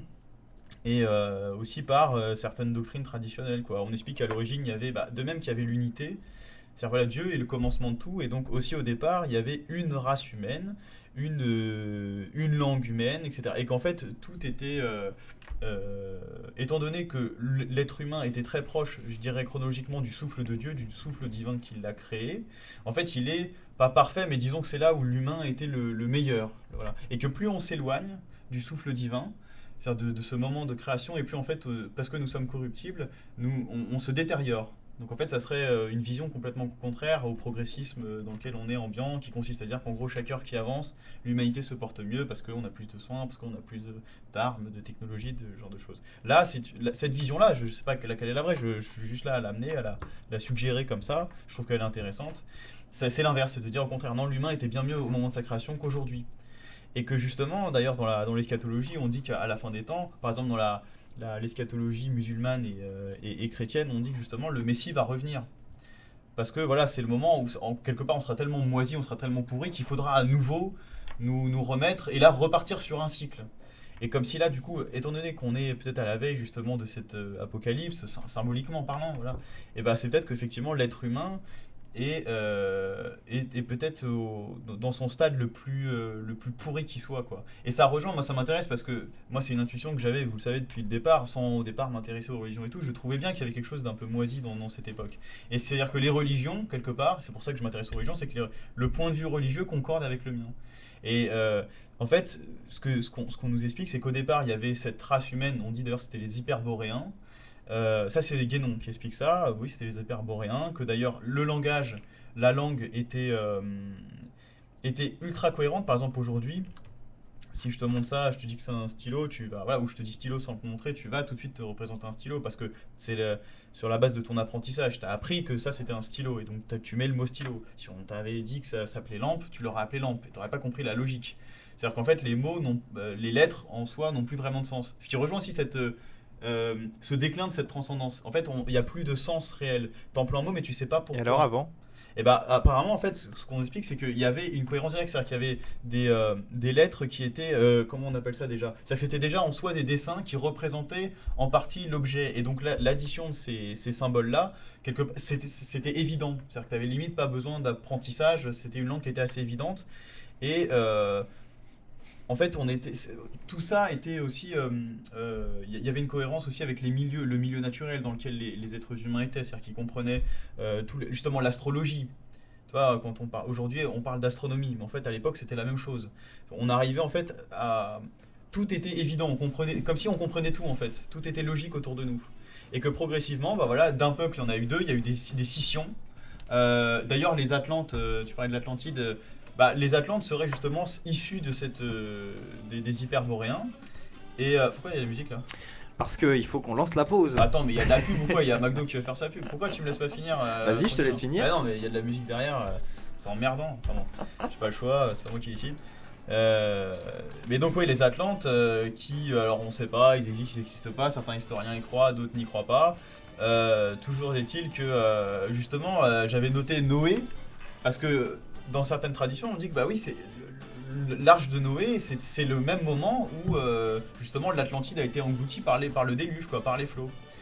Et qu'après, bon voilà, il y aurait eu voilà, ce processus un peu comme une cellule, tu sais, au départ, la cellule souche, et puis qui se disperse, et du coup on passe de la qualité à la quantité. On a de plus en plus de peuples différents, avec des traditions et des religions qui sont naissantes, qui sont émergentes, mais à l'origine, qui découlent toutes de la même et unique tradition.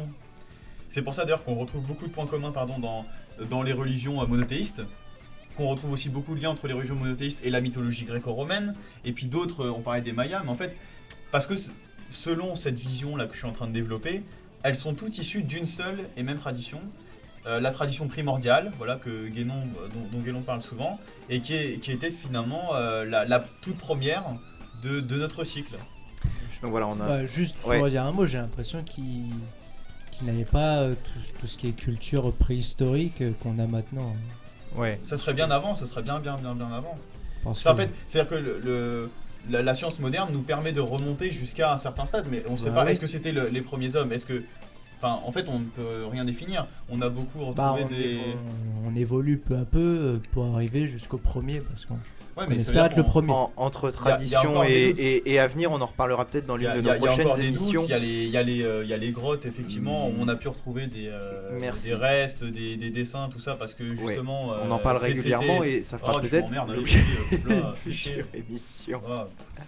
Non, mais on est à TF1 ou quoi? Il y a des délais. Non, à TF1, on aurait coupé 2 heures plus tôt. Non, mais on en parlera, Maxime, on en parlera d'accord, vas-y. Dans une future émission. Bon, allez, on se retrouve tout de suite, c'est Hugo qui présentera la deuxième partie, on parlera de la nouvelle année, il faut quand même laisser de la place à tous les sujets dans cette émission, donc à tout de suite.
Tu viens de cliquer ? Reste connecté. Radio Rec.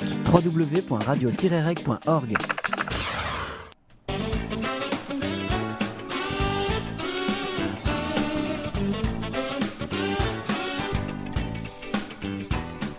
Et de retour dans Politiquement Incorrect, avec cette fois Hugo à la présentation et derrière le grand bureau, les habitués, toujours Marc à gauche, Nico au centre et Maxime un peu exaspéré sur le flanc droit de cette table. Maxime, retrouve tes esprits. Ah, je les ai, hein. Esprit compétiteur dans le micro. Compétiteur, j'ai même pas le temps de... Comment on appelle ça ? On va pas épiloguer. Alors, en ce seconde partie d'émission, on va parler des jours fériés, puisque on en a eu un juste le premier de cette année. Et peut-être le moment de revenir sur ce sujet qui a fait parfois polémique. Doit-on les garder ces jours fériés ? Faut-il les remettre en question ? Et c'est Nicolas qui voulait introduire ce débat par un petit point de vue. Oui, tout à fait. La fin du monde, on en a pas mal parlé en première. Je suis pas suffisamment parce que Maxime aurait aimé qu'on en parle un peu plus, mais c'est vrai qu'elle n'a pas eu lieu. Et en plus, il a fallu fêter le nouvel an du coup, 2013. On s'y était pas forcément préparé si on croyait à la fin du monde, mais du coup, il a fallu fêter ce nouvel an. Alors, oui, c'est ce que j'ai dit. Tous les ans, on se trouve ce prétexte pour faire la fête. C'est tant mieux en temps de crise. On se raccroche à ce que l'on peut.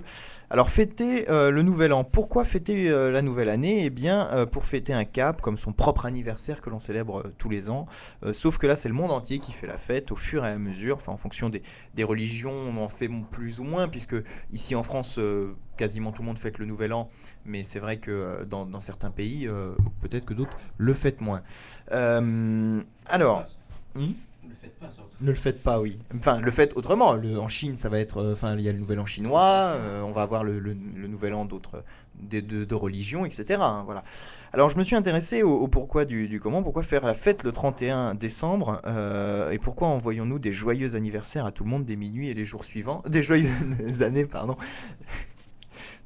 Joyeuses années, oui, c'est mieux que joyeux anniversaire. Alors, premièrement, on a trouvé là une occasion de faire la fête, de passer à autre chose lorsque l'année a été mauvaise par exemple. On prend aussi de bonnes résolutions que de toute façon on ne suivra jamais, mais c'est pas grave, on les a prises. Deuxièmement, il y a parce que le 1er janvier est férié, et nous y voilà, les jours fériés dans nos émissions de 2012, on en a parlé à plusieurs reprises, notamment, enfin on aurait pu en parler, on a parlé de religion, on a parlé de mémoire de guerre, et je me suis dit qu'on pourrait parler des jours fériés dans l'ensemble. Alors, on a deux types de jours fériés, les fêtes religieuses chrétiennes en France, hein. Voilà, la Pentecôte, on va avoir l'Assomption, la Toussaint, etc. Et puis on a les fêtes célébrant les autres fêtes civiles, pardon, les autres fêtes qui sont donc civiles, les mémoires de guerre, les fêtes célébrant la nation comme le 14 juillet, la fête du travail ou le nouvel an encore, puisque le nouvel an, bon, c'est plutôt une fête civile, hein, l'année de 365 jours, c'est pas forcément religieux. Pour moi, trop de jours fériés qui ralentissent l'économie, on pourrait dire, puisqu'effectivement, c'est souvent ce que disent les patrons, en fait. Hein. On pourrait souligner que d'ailleurs, au Portugal, il y a 2 jours fériés qui ont sauté. Voilà.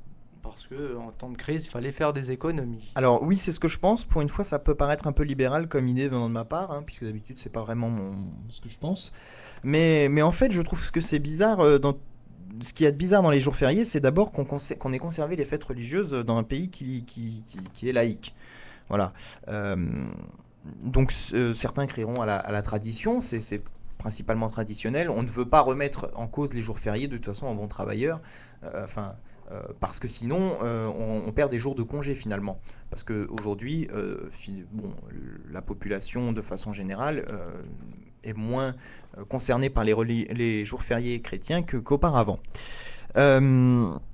Moi, je pense à une alternative qui serait de donner des congés en échange, puisqu'effectivement, aujourd'hui, dans le monde du travail, on se rend compte que certaines personnes demandent des jours fériés pour raisons religieuses, demandent des jours de congés pour des raisons religieuses. Il y a même des dispositifs légaux qui existent pour cela, pour d'autres religions que les religions, que ceux qui fêtent des fêtes chrétiennes. Et finalement, Ils ont des jours fériés, enfin ils utilisent par exemple, enfin ils ont pardon le 15 août comme tout le monde, alors qu'ils souhaitent, enfin eux s'en fichent finalement du 15 août.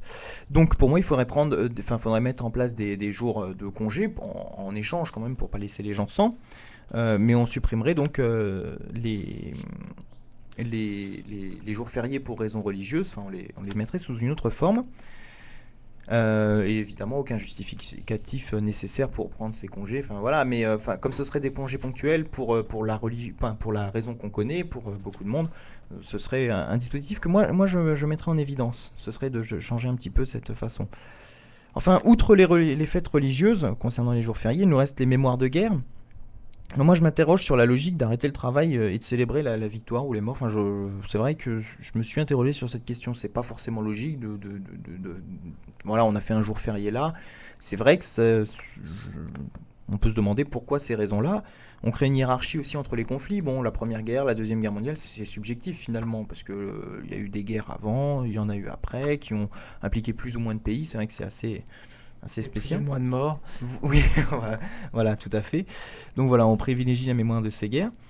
Et bon, alors pour moi, au final, il faudrait garder la fête du travail éventuellement. C'est vrai qu'elle n'a pas de véritable intérêt, mais c'est vrai que c'est le symbole quand même de faire, d'avoir ce jour férié en l'honneur du travail. Ça me paraît un petit peu plus logique finalement.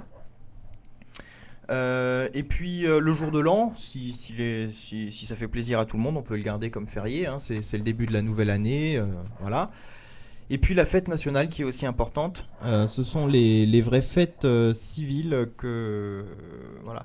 Finalement, ces fêtes civiles sont celles qu'on voit, les magasins sont fermés ces jours-là, le 1er mai, le 1er janvier, les magasins sont fermés, c'est les seuls 2 jours. Les autres jours, ils sont ouverts, ils restent ouverts les magasins. Alors, parmi les jours fériés, reste un cas que je n'ai pas évoqué. Bon, c'est Noël. On célèbre l'enfant Jésus, mais il y a aussi le lobby des cadeaux impulsé par Coca-Cola. Et finalement, qu'est-ce qu'on fait avec ce jour aujourd'hui tant ancré dans notre France? C'est difficile pour moi de trancher. Et promis, si vous me virez les autres jours fériés, je veux bien garder celle-là. Voilà. Alors, on va revenir un peu point par point sur cette chronique. Sur ces jours fériés que tu as épilogué un petit peu. Alors déjà, commençons par les fêtes religieuses, si vous le voulez bien. Peut-on déjà remettre en cause les fêtes religieuses dans un pays que certains soulignent comme d'histoire catholique? Maxime, qu'en dis-tu? Bah c'est effectivement aujourd'hui dans des sociétés complètement déspiritualisées, on comprend plus bien vraiment le sens. Voilà, je faisais référence au sens tout à l'heure, des choses, les origines profondes. Effectivement, aujourd'hui, mis à part effectivement Noël, Coca-Cola, le travail, l'année civile, tout ça, effectivement, il n'y a plus grand-chose qui nous parle, puisque ça correspond à plus rien dans nos sociétés actuelles. Après, pourquoi pas aussi passer à des semaines de 14 jours, enfin, je sais pas, je veux dire, tout ça, je crois, est un débat en plus qui sert l'intérêt du grand patronat, puisque l'objectif final, je crois, derrière, c'est justement l'annulation pure et simple, comme au Portugal. Voilà, c'est l'annulation pure et simple des jours fériés pour que ce devienne des jours où l'on travaille, voilà, pour nous exploiter encore un peu plus. Et donc moi, je m'y oppose, déjà parce que j'ai un attachement, même si j'ai pas de culture religieuse à la base, je suis attaché à ce qu'il y a de traditionnel, en ce sens que, enfin, si je suis attaché à la tradition, c'est parce que c'est ce qui est fixe, c'est ce qui dure dans le temps, et c'est ce qui a bâti des civilisations. Si aujourd'hui on est en France, si aujourd'hui la France est ce qu'elle est, c'est parce que elle s'est construite sur des bases, et la religion, que ça plaise ou pas, c'est comme ça. Les bases de la France c'est la chrétienté. Et donc si on est France aujourd'hui, c'est aussi dû à cet héritage-là. Donc je suis attaché à ça, de même que je suis attaché à ma famille et à mes origines, ça c'est mes origines profondes aussi. Donc je m'oppose à ce qu'on vire les jours fériés, surtout pour que ça soit travaillé derrière et que ça serve les gens qui déjà m'emmerdent au quotidien. Qui sont des gens qui exploitent la population. Là, je renverrai aussi vers un sociologue qu'on étudiera sans doute jamais à la fac, mais qui s'appelle Bernard Friot, et qui a fait une conférence justement sur le travail. C'est très très intéressant. En disant qu'il faut sortir d'un paradigme aujourd'hui. Quand on dit travail, en fait, on ne dit pas travail, on dit emploi. C'est pas pareil. C'est-à-dire qu'il faut faire une grande distinction entre le travail et l'emploi. Par exemple, il disait le fait de faire son potager chez soi, c'est du travail. Le fait de faire sa cuisine, c'est du travail en soi. Ça produit quelque chose d'ailleurs. Par contre, c'est du travail. Enfin, c'est pas dans la conception actuelle. Je veux dire, c'est pas du travail, c'est du loisir, c'est du temps, parce que c'est pas productif et il n'y a pas de contrat de travail. Par contre, le trader qui lui, par exemple, j'aurais pu prendre quelqu'un d'autre, même je sais pas, un agent de communication. Finalement, lui, il produit pas grand-chose. Il sert pas vraiment le bien commun, même parfois c'est le contraire. Pourtant, il a un contrat de travail et il est bien plus valorisé par la société. Et on dit que lui travaille, il a un emploi. Et donc, il y a toute une réflexion à faire derrière. C'est qu'est-ce que c'est que le travail vraiment. Et je pense que justement, quand on intègre ça, on ne peut que s'opposer à cette espèce de forme moderne qui a pris le marché du travail, voilà, le marché de l'emploi. Donc j'ai pas envie de faire plaisir à ces gens qui ont qu'un objectif en tête, c'est de nous voir comme de la chair à canon. C'était déjà ce que la philosophie des Lumières, en réalité, quand on la comprend bien, hein, quand on va vraiment aux écrits de Voltaire et qu'on s'intéresse vraiment à ce qu'il racontait, par exemple, on voit en fait que c'était tout à fait l'intérêt. Il y a une citation dont je me rappelle plus les mots exacts, mais c'est en gros, le but c'est qu'un petit groupe dirige la masse et que cette masse le nourrisse, enfin un truc comme ça, le plus grand nombre et le plus petit nombre. Voilà, donc l'aristocratie en fait. Non, c'est pas le pouvoir des meilleurs. Là, c'est une oligarchie. C'est effectivement le système dans lequel on est aujourd'hui c'est une oligarchie plutocratique. C'est-à-dire que c'est le pouvoir dans très peu de mains et la main des plus riches. Voilà. C'est pas l'aristocratie au sens. Ce qui définit les castes, c'est les fonctions sociales. C'est le niveau de revenu aujourd'hui qui définit les castes. Donc non, c'est pas de l'aristocratie. Mais donc voilà. Enfin, je m'arrête. Je vais pas poursuivre plus. Marc. C'était quoi la question déjà ? Je vois que tu es tout à fait attentif. Non, j'écoutais Maxime. Bah, tu as dû écouter sa réponse, donc la question. Oui, non, voilà, alors, oui, est-ce que c'est toujours intéressant de laisser les jours fériés, notamment les fêtes chrétiennes, etc. Je dirais. On était sur les fêtes religieuses, effectivement, au début. D'accord, d'accord.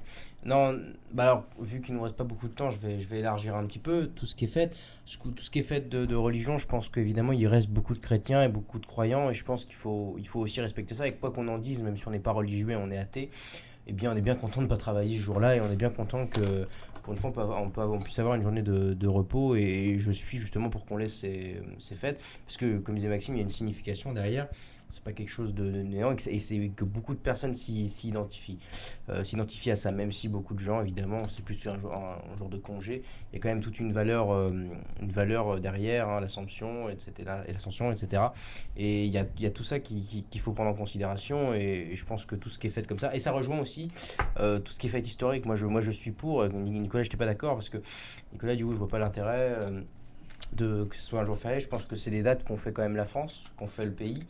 Bien ou mal, parce que bon, évidemment, on a gagné 14 grâce à Pétain, on a gagné 45, on a gagné la guerre de 40, bon, on a quand même perdu au départ, mais ce sont quand même des dates qui ont marqué la France, bien ou en mal, hein, et évidemment, c'est pas la question, mais c'est des dates quand même charnières de notre histoire et qui au final... Sur le religieux, à proprement parler. Bah non, mais je vais élargir, on n'a plus beaucoup de temps, donc c'est pour ça que je sais pas comme vous voulez, mais j'ai dit justement que j'allais élargir, mais tu viens de me couper, c'est génial, merci Hugo.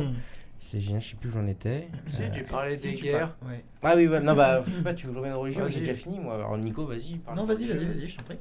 Bah moi j'ai fini sur le religieux, j'ai dit ce que j'avais à dire, après Hugo me coupe, donc je vais pas... Bon, qu'on fasse par En fait, ça va dans le sens de nos puissants aujourd'hui qui cherchent à régner sur des îlotes déconnectées, déracinées de tout. Et ça veut dire aussi nous déraciner de notre mémoire. Et l'histoire de France, c'est notre mémoire collective. Et on a souvent d'ailleurs évoqué maladroitement des sujets comme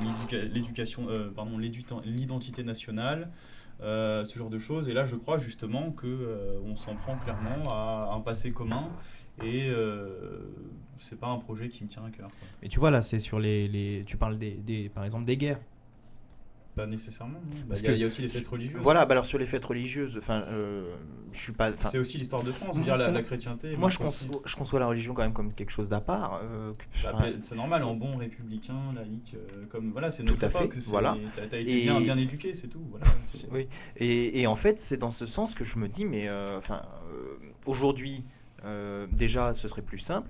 Deuxièmement, il y a déjà une partie de l'activité qui a lieu. Pour revenir sur le point économique, il y a quand même, je veux dire, les magasins sont ouverts, il y a pas mal de gens qui travaillent finalement, contrairement à d'autres fêtes où là c'est un peu sacralisé, on va penser au 1er mai, etc., où tous les magasins sont fermés. Aujourd'hui, les fêtes religieuses, les magasins sont ouverts.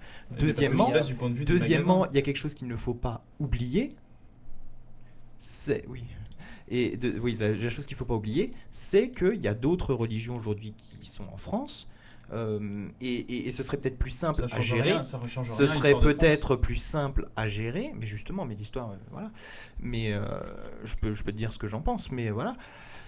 Les gens qui aujourd'hui pratiquent une autre religion et ont besoin demandent des congés pour fêter leur religion certains jours où ils en ont besoin. Ils ont aussi le jour férié, par exemple, je prenais l'exemple du 15 août, ils ont aussi le 15 août, ils ont aussi Pâques, etc. Ça leur sert pas forcément.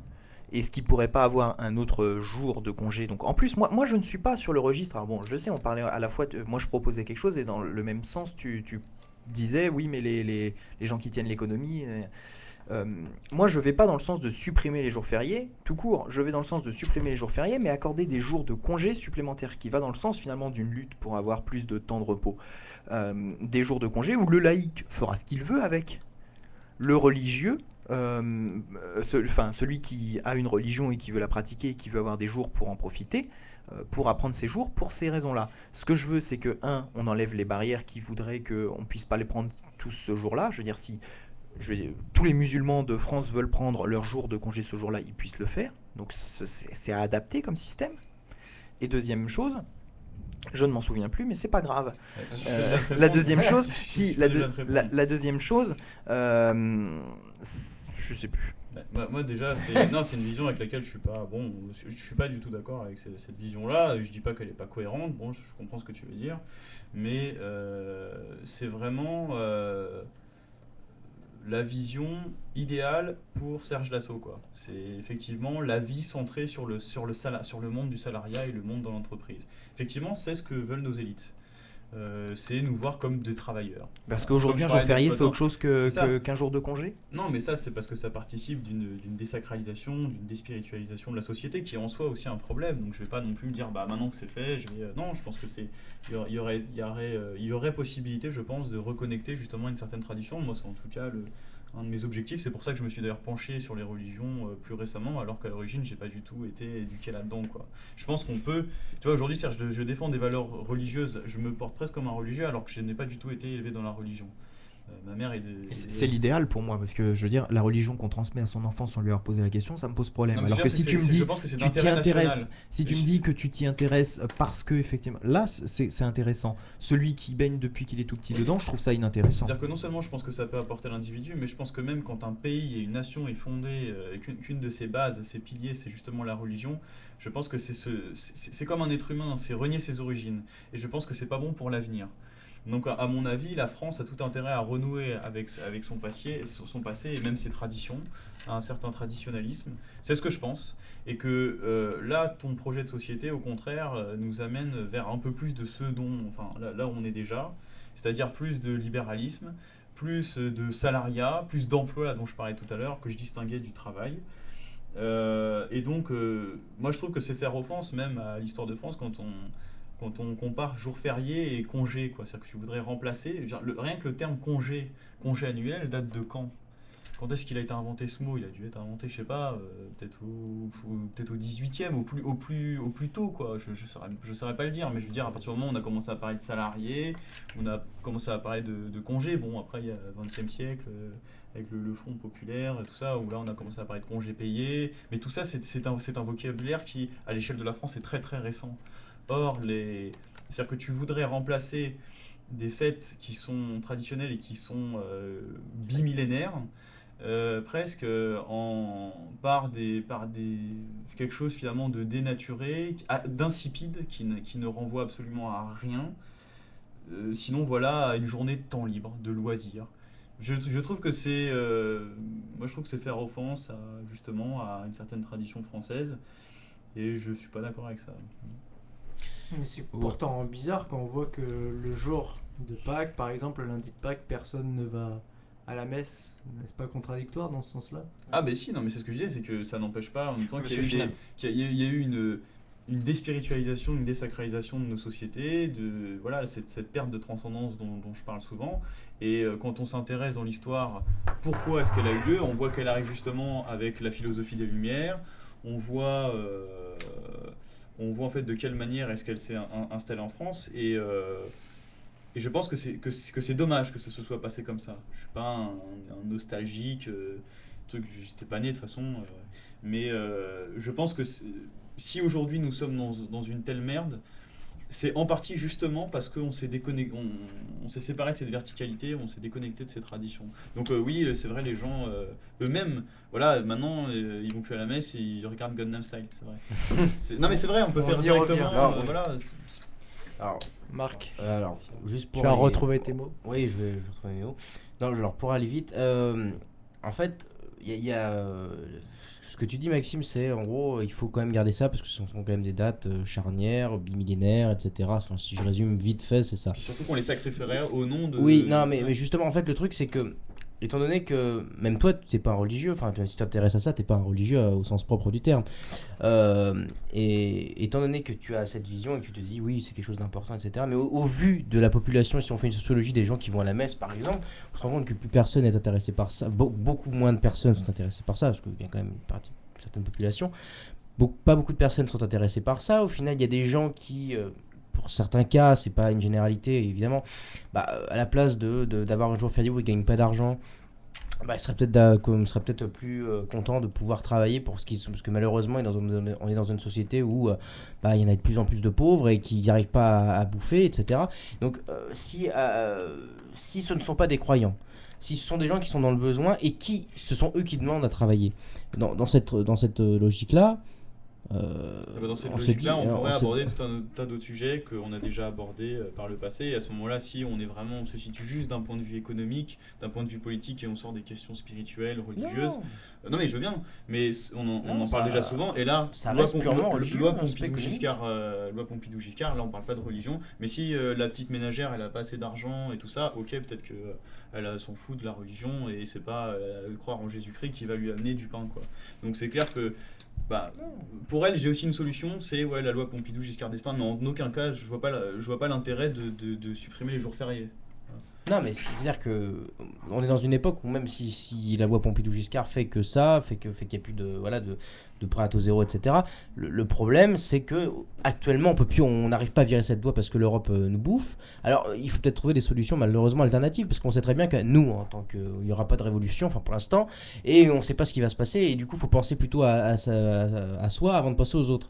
Alors dans cette situation-là, s'il n'y a aucune transcendance et si les gens ne sont pas intéressés par la religion, que c'est quelque chose qui leur est totalement lointain, d'un côté on peut se dire ça serait pas offensant justement moi, parce que moi je vois ça comme ça, je me dis si les gens respectent pas ça, les fêtes religieuses, t'es censé rien faire, t'es censé aller à la messe, et les gens dans une société comme maintenant, ceux qui sont en congé, enfin en congé, parce que pour eux ils sont en congé, ils sont pas en jour férié, et ils s'amusent, ils font des conneries, ils déconnent, ils boivent, etc. Donc là tu vois, là où est la signification aussi Mais pour c'est ça. c'est pour Et ça puis, aussi. le jour férié, et parce que tu disais, oui, on est en train de mettre ensemble jour férié. Oui, moi j'étais en train de faire une analyse jour férié égale congé, etc. Enfin, le jour férié, de toute façon, ça vient du travail. Enfin, c'est lié au travail. Qu'est-ce qui est férié? C'est le fait qu'on ne travaille pas ce jour-là. Oui, c'est la Donc, vision moderne. oui, bah oui. Mais Et tu le c'est-à-dire mets qu'à dans un à pont, l'époque, alors. c'était effectivement, dans une période plus reculée où effectivement on croyait encore, c'était un jour de repos parce que c'était relié à un événement religieux ou quelque chose de l'ordre du politique, une victoire militaire ou quelque chose comme ça. Je veux dire, c'était des moments, à mon avis, de recueillement et peut-être de fête, qui créateur lui-même, enfin événement créateur lui-même, peut-être de lien social, ce genre de choses. Non, moi je pense que on ne peut pas mettre sur le même plan voilà, le congé et le côté du jour férié. En termes d'histoire, ça n'a rien à voir. C'est pas la même. Enfin bon, moi, à mes yeux, c'est ça. Maintenant, c'est vrai que. Oui, parce que du coup, je retrouve ce que je voulais dire. Par rapport à l'histoire de la. En gros, les gens ne s'y intéressent pas. Pourquoi vouloir respiritualiser une société, en gros, qui n'en a plus rien à faire. Voilà, et puis aussi, sont maintenant les gens même les gens qui sont contents d'avoir le jour férié, respectent en rien les principes. Enfin, si on en suit ça, ça je veux dire. Parce que je suis d'accord sur le fait qu'on se dise, ce sont des dates charnières. Moi, je suis pour qu'on les laisse. Mais je veux dire, ça a plus beaucoup de signification. Non, mais je pense aussi que là, on a encore quelque chose qui. Voilà, une des raisons aussi pour lesquelles je deviens aristocrate, c'est pour les mêmes raisons. C'est qu'à mon avis, la masse, elle suit. La masse, elle suit, on le voit. Voilà, à un moment donné, on a décidé que la religion, c'était un truc d'arriéré, et puis il a fallu attendre quelques décennies pour que les sociétés se déspiritualisent. Alors que pendant plus de 1300 ans, la France était globalement catholique. Pourquoi? C'est-à-dire que les masses, elles suivent le mouvement. C'est pas aujourd'hui, on veut nous faire croire que c'est nous qui décidons de notre sort, la démocratie, que les élites, c'est nos serviteurs. Hein, c'est pas des gens qui nous dirigent, pas du tout. C'est nous qui maintenant, les gens suivent, la masse suit, et les effets de mode sont là justement pour le prouver. Et que je pense que le fait d'être athée aujourd'hui correspond à la religion moderne. C'est-à-dire que en fait, on est toujours dans une forme de religion, mais que c'est au contraire c'est-à-dire qu'il y a toujours un rapport à Dieu. On ne sait pas, on nie Dieu, tout ça. On est dans un rapport à Dieu toujours en opposition. Voilà. Donc en fait, on se positionne toujours quelque part par rapport à Dieu, mais on est dans une opposition, ce qui est d'ailleurs le principe du satanisme, au passage. Et donc, je pense qu'il suffirait d'un élan, de quelque chose. Il suffirait que, à mon avis, pas grand-chose pour que les sociétés se respiritualisent. Je ne dis pas que c'est forcément ce que je veux. Je regarde juste que dans l'histoire, il me semble que les sociétés qui avaient dans leur fondement quand même une spiritualité se sont toujours mieux portées que les autres. Voilà. Ça ne fonctionne pas, une civilisation qui n'a plus justement de transcendance. Je pense que ça ne marche pas. Alors pour conclure ce point religieux, je dirais quand même que un de vos amis, donc toi et à Marc, Richard Prasquier, donc qui est président du CRIF, partage ton avis, Maxime, puisqu'il nous dit que le système de jours fériés actuel n'est pas plus logique qu'un autre, mais qu'il repose au moins sur un héritage historique auquel il faut s'adapter. Eh ben, il aurait pas dit que des conneries. Apparemment. Alors, là il en a dit une pour une fois. Non, ensuite, passons à un autre genre de jours fériés, les jours fériés militaires. Ah. Marc, pour que tu puisses finir ton analyse, quand même. Mais attends, j'ai perdu le fil. Alors, bon, Nicolas a quand même introduit les fameux jours fériés, donc ça se réfère surtout aux deux guerres mondiales, donc 14-18 et 39-45. Là, je peux comprendre qu'on soit pas d'accord avec moi sur ce deuxième point. Le premier, suis pas d'accord avec toi. Ben non, bien. Parce que même moi, des fois, je le suis pas. On va peut-être non, parce que, regarde, étayer sur un fait que nous a mis en valeur. J'ai envie de parler. Non, je rigole, Hugo. Alors, oui, par exemple, le fait que le 11 novembre soit devenu, ou devienne petit à petit, un hommage national à tous les morts de France, tous les morts pour la France, plutôt qu'un hommage seulement aux morts de 14-18. Oui, ça c'est une connerie. Oui. Non mais c'est vrai, il a raison. Il faut l'introduire à un moment, cette idée de célébrer les morts pour la France, non ? Non, mais t'as dit cette idée de on célèbre que les morts pour la France et pas tous les morts de 14-18, c'est ça que t'as dit ou non, pas ? On célèbre les morts pour la France. Le 11 novembre, maintenant on célèbre tous les morts pour la France. Qui sont morts. Donc est-ce que c'est plus intéressant de célébrer la guerre, une seule guerre 2 fois par an, ou est-ce qu'il vaut mieux célébrer tous les morts pour la France finalement? Sarkozy a mis en place en 2011, je crois, pour une fois, il a fait quelque chose de bien. Commémoration des morts en Afghanistan, des derniers morts pour la France. Et ça a été renouvelé et intensifié par François Hollande. Est-ce que c'est une bonne idée de changer l'hommage et de donner un nouvel élan de faire les deux, il n'a pas supprimé l'ancien hommage. Oui. Non, moi je considère que c'est quand même ces deux guerres-là, quand même, enfin, en tout cas 14-18 et 39-45 ont quand même fait, ces deux dates qui ont été constituées, qui ont fait que la France est constituée et qu'elle est ce qu'elle est maintenant, pas forcément bien, parce qu'on sait que depuis 14, la France, l'Europe et la France n'existent plus. Là, je renverrai aux analyses de Lugan Lugan, je sais pas comment on prononce d'ailleurs. Lugan ou Lugan ? Lugan. Moi, je dirais Lugan parce que de toute façon, depuis qu'on a perdu, depuis la guerre de 14-18, on a tellement été affaibli que l'Amérique, on est un petit peu à ses crochets maintenant, et voilà, c'est un petit peu chiant pour ça. Mais après, tu revenais à ça justement, et il y avait un autre. Européocentriste. Non. Mais bon, bref. Et non, donc pour ce qui est des guerres, je pense que on peut pas. Il y a quand même ces deux guerres mondiales, font partie des deux conflits un des plus importants. Bon, après, on n'a pas connu tout ce qui était avant en Égypte, parce qu'il y a eu des guerres qui ont été encore plus, plus importantes. Mais c'est quand même deux dates qui sont restées, qui quand même sont assez récentes et qui font que on a quand même ce devoir de mémoire à avoir, essayer un certain pacifisme. On sait à quoi ça a amené le pacifisme après, mais j'en avais déjà parlé avec Epstein, mais je pense que ces deux guerres... Peut-être pas d'amalgame. Non, bon, d'accord, mais bon, tu me permettras de glisser quelques messages subliminaux. Et enfin voilà, je voulais dire un truc, mais la question elle me perturbe. Moi je dis qu'il faut les laisser, c'est le 11 novembre et le 8 mai 45, voilà, faut quand même ces deux dates hyper importantes. Alors on laisse les... apparemment pour le moment on n'a pas remis en cause les dates. Voilà, mais après je pense pas qu'il faille regrouper et dire en une journée, voilà, ils sont morts pour la France, etc. Et il y a aussi des trucs qui sont un petit peu choquants. C'est par exemple, quand Sarkozy avait été, là c'est autre chose, mais ça rejoint un peu la même logique, parce que je pense que pour le 11 novembre, on fait surtout ceux qui sont morts pour la France, mais c'est chiant parce qu'on parle pas de tous les morts qu'il y a eu. Moi ça me dérange en fait, par réalité historique. C'est ce qui s'est passé aussi quand il y a eu le conflit des Tutsis et des Hutus. Sarkozy avait glissé un mot, il avait dit à tous les... dans un livre de recueillement, il avait mis je suis venu ici pour justement célébrer la mémoire de ceux qui ont été tués par les Tutsis. Je veux dire, il n'y a pas que des Hutus qui sont morts. Il y a quand même 400 000 Tutsis qui ont été tués, parce que les Tutsis ont survenu et ont massacré les Hutus. Et il y a eu 1 million 200 000 morts, et au final on sait qu'il y a à peu près 400 000 morts Tutsis. Alors c'est le deux poids deux mesures qui me dérange. Enfin, c'est pas un deux poids deux mesures, mais autant célébrer tout le monde qui sont morts. Pourquoi forcément les Français? Parce que je veux dire, la guerre de 14-18 comme la guerre de... Ça s'appelle la Toussaint après. Célébrer tous les morts. Très drôle, merci. Non, enfin c'est pas... Oui, non, mais bon, là, c'est un porté historique. Les Toussins, c'est les morts au sens large. Je veux dire, ton grand-père, il peut mourir de vieillesse, bon, on va le célébrer. Enfin, tu vois, non, mais excuse-moi d'être un peu cru comme ça, mais c'est ça que je veux dire. Et moi, je pense qu'il faut célébrer tous les morts. Je veux dire, quand c'est un conflit comme ça, il faut célébrer tous les morts. Pas seulement, voilà, quand on y a donc on doit remettre en cause... la célébration pour voilà, la Seconde Guerre mondiale. Ouais, non, mais je suis d'accord. Mais mais pour englober camps. beaucoup plus de choses. Les deux camps. Oui, bien sûr. Attends, si je peux me permettre. Moi, je suis désolé. Dont un des types dans un bunker. C'est que du coup, là, je fais la réflexion là, parce qu'on parle des morts. Et on disait tout à l'heure, on ne fait plus toutes les cérémonies religieuses. Aujourd'hui, on les respecte plus, enfin, dans leur fondement originel, quoi. Et bah, si, il y en a une qu'on respecte encore. C'est Halloween. C'est Halloween.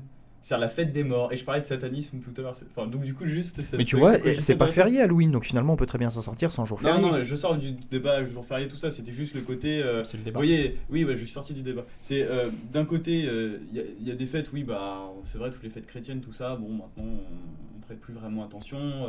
Fête de Pâques, on est content, on va chercher les œufs de chocolat, trucs, et puis Noël, c'est les cadeaux, tout le reste, on s'en fout. Et il y a quand même un truc sur lequel où il y a encore l'aspect cérémoniel, rituel qui est respecté, c'est Halloween. Oui. Où là on célèbre les morts. Pourquoi? Pour aller chercher des bonbons. Voilà. Non mais il y a quand même le déguisement, il y a quand même tout un tas de choses. On connaît la... Pardon, peut-être que ça te marque pas autant que moi, mais... non mais je vais pas me battre là-dessus. C'est une réflexion comme ça. Il est résigné Maxime. Oui, non mais c'est bon, j'ai lancé. Voilà, on ne mord plus. On a arrêté. D'autres choses à ajouter, messieurs? Oui, non, mais ce que je t'ai vu te foutre de moi tout à l'heure, quand je t'ai dit qu'il fallait englober tout le monde, et je t'ai fait une petite remarque. Mais je suis désolé, les soldats allemands, les soldats français qui sont battus dans les tranchées, excuse-moi, ils ont... Oui. Franchement, ils y étaient je te parle pas. Tu veux dire les pauvres, oui, ils y étaient pour rien. Je te parle pas des hauts dirigeants, que ce soit français ou voilà, fais pas l'amalgame, tu tomberais bien bas et tu me décevrais. Faut pas faire cet amalgame là, je te dis juste qu'il est dans les deux camps, ils ont souffert. Et en plus, ce sont des pions qui ne maîtrisent même pas leur destin. On leur dit faut tuer, sinon on va te tuer. À Stalingrad, c'est ça. T'avances ou on te mitraille. En France aussi, en Allemagne aussi. C'est la guerre. Ouais, non, mais si tu veux, pour moi, on a fait des lobbies autour des deux guerres mondiales. Parce que c'est les plus récentes, c'était les premiers conflits mondiaux pratiquement. Mais ça veut dire quoi? Ça veut dire qu'on a là-dedans la suivante pour changer les jours fériés? Il y a eu quelques trucs, voilà, au 14e, dans la Méditerranée, il y avait, au 16e, il y a eu, enfin, avant le 16e, il y avait quelques commerces transfrontaliers, puis après, ils se sont dit, bon, ça commence à bien faire. Il y a eu des guerres, mais c'était des petits conflits, des petits trucs. on pourrait les commémorer le jour de la fête nationale. tu Mais vois. il y en a trop, c'est juste que là, c'est 2 dates quand même Non, mais assez ces deux-là. proches. Moi, je sais pas si. Bon, non, je sais pas comment ça. Peut-être qu'avant, il y avait des fêtes qu'on fêtait historiques et qu'on ne souhaite plus maintenant, je pense. Oui, il y en a eu. Par exemple, Je sais pas, par exemple, un exemple, j'ai pas d'exemple. non, mais il y a des fêtes qui varient selon les calendriers. Je sais que dans certains tomes, on fête des dates relatives à l'esclavage. Ah oui. Que- Ah, par contre, je viens de Oui, ça, comprendre. ça me parle. En fait, je viens de Ça a comprendre ce trait que à la Maxime. culture. Excuse-moi, je reviens là-dessus parce que je viens de penser à ce que Maxime disait. Et moi, en fait, on fait la seule truc qu'on fait, c'est du 7 ans. Ouais, d'accord, j'ai compris. Non, c'est. Bref. Eh ben, comme quoi ça aurait pas été D'accord, utile. j'ai compris. Non, mais je c'est pense pas que tout le monde avait compris. Non, mais pas c'est moi, mais. T'as pas compris? Ah bah non, j'avais pas compris jusqu'à ce que tu le soulignes. Bah, il a quand même dit que c'était sataniste. Ouais, en fait, la seule Cette fête année. religieuse qu'on fête, bah en fait, on se déguise en. Bah, Enfin, on fait peur pour donner des becs, quoi. je pense qu'on fête. Mais Bah, peut-être qu'en fait, c'est de l'offrande au diable. Puis on donne Alors, au diable, messieurs, Non, bon. mais c'est-à-dire que si on a une vision religieuse, effectivement, si on aborde Par ce contre, point de j'ai vue-là. hyper faim. alors, me dit que c'est j'ai pas faim. c'est peut-être le moment de conclure cette émission en disant qu'on a été très heureux de. Marc de l'a se suggéré, retrouver. hein, qu'on l'a conclu. C'est le cri du ventre qui a parlé pour sonner le gong de fin. Donc merci messieurs, malgré les gros problèmes techniques, le son qui ne s'entend que très mal, les micros qui sont assez défaillants, c'est pourquoi ils étaient dans les tiroirs et qu'on a dû L'équipe qui est défaillante. aller chercher l'équipe qui Ouais. n'est pas totalement remis de la non-fin du monde. On va s'y remettre dans les prochaines semaines. Et puis bah, on se retrouve, si tout va bien, si on est en forme la semaine prochaine pour une nouvelle émission, de nouvelles aventures fortement réjouissantes. C'est bien ça? Tout à fait. Et ben voilà. Je Très pense bonne aller fin de voir. journée, Ouais. bonne semaine et à la semaine prochaine. Gros bisous.